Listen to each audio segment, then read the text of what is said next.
Greetings to you. Hello, this is Courtney Rollins back here with another edition of Life in Transitions Experts podcast. If you're new to this channel, welcome.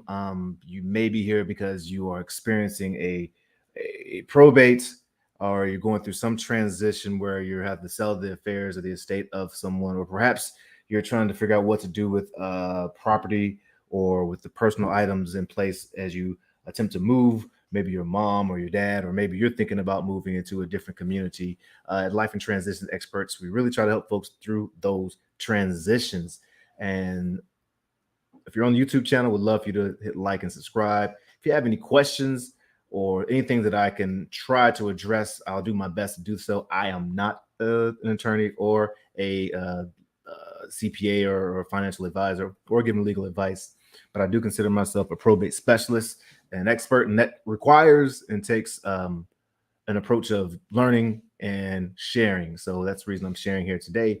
And actually, I'm going to share a question that just came up. Someone saw some of the videos. Really nice young lady. Her and her husband are going through a probate now, and she had a question about how to distribute some of the assets that are in the estate. However, the estate does not have a will. So let's take a look at what that is, and hopefully this will be able to answer some questions for you that you might have had as well. And so let's go. So I'll add that. It's easy peasy and present. All right, my dad wanted my brother to get the car, but there's no will. So this may happen in a lot of ways. You know what your mom or your dad or someone wanted these properties to go to, but for whatever reason, they were not able to put this into writing in a will or in a trust. And so now it's up for the state to determine how things are distributed. And just a reminder, when someone passes away testate, that means they passed away with a testimony.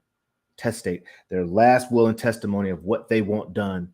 That's called passing away or dying intestate. So if a decedent leaves a valid will behind, they've died intestate. But if someone dies or passes away intestate without a will, then it's called intestate. And the difference is now the probate will be administrated as opposed to the will being executed. That's why the person who's the personal representative of a person within who passed away testate is called an executor, because they're executing the will, the wishes of the last will and testament. If it's intestate, that's a letter of administration. They're administrating. Same level of responsibility, but different name based on how the estate is settled and how the person passed away. So in North Carolina, intestate law says that a person without a will, the property can be divided between the surviving spouses and children, or spouses and parents if there aren't any children. And it all depends on the value of the property. You can go to nccourts.gov and they have full, chart or range of how things are distributed based on who survived and who hasn't survived. Okay. And some people may not be aware of this, but there are probate assets and there's non-probate assets that people pass away in North Carolina. Quite often real property, which is houses, are considered real property. They're considered non-probate assets. Quite often you don't have to go through probate unless you're looking to sell it, or unless you're looking to pay off debts and things of that nature. There are situations where you may want to go ahead and probate. It may need to go ahead and probate it, but for the most part, it'll just transition into the based on intestate laws if there is not a will. Real property or personal property, such as cars, houses, guns, and things of that nature, those will have to be accounted for definitely in the probate process. So again, that's just a disclaimer. I'm not an attorney or a financial advisor, but we're going to look at 5 things to think about when there is no will. That's notice to creditors, an heir affidavit, renunciation of beneficiary, receipt of the beneficiary, and transferring title. So notice to creditors. This is a part of the probate process that after you open up probate, you're going to go to a qualified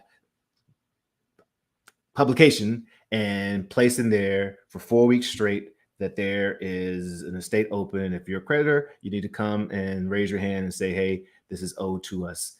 After that 4 weeks, all creditors will have an additional 3 months, 90 days to share whatever they're going to share, or to stand up and say, hey, please, let's make note of this and let's address this.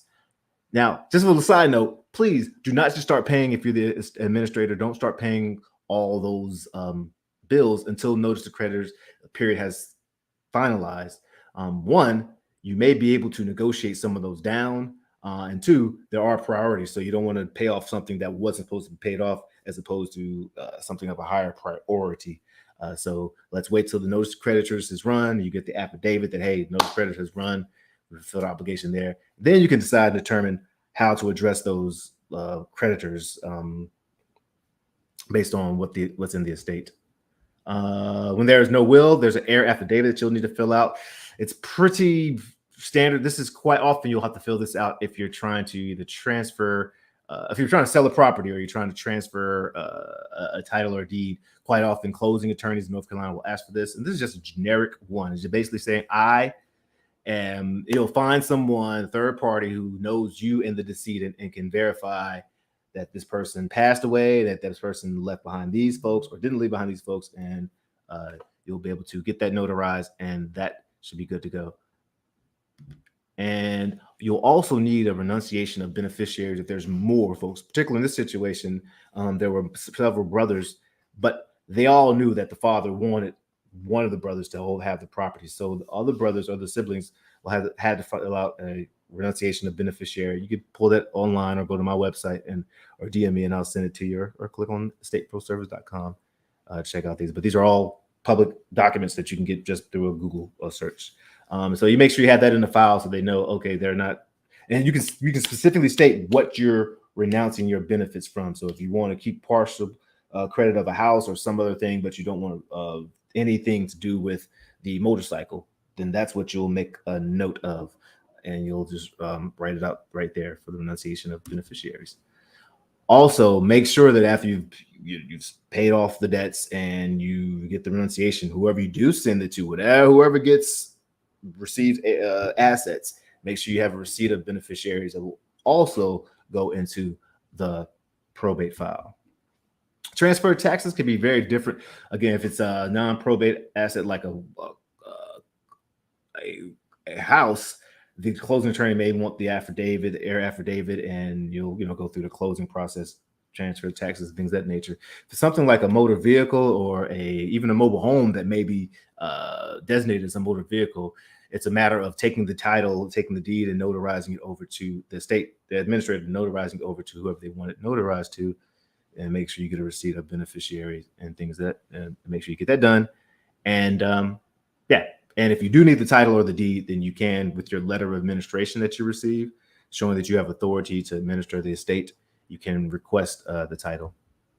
If you need any support or help with your estate work, check us out at Estate Pro Service. We have a workshop that's taking place every Wednesday at 12 o'clock. It's really me just going over the basics of probate and answering any questions folks may have. We'd love to see you there and love to help you out. I know this may be a challenging time, but you've made the big step in already doing what you need to do to make sure that you've adhered to the laws of North Carolina and taking care of I'm assuming that loved one who's passed away, taking care of their estate.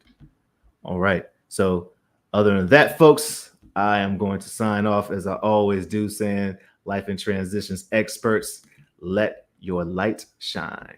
Cheers.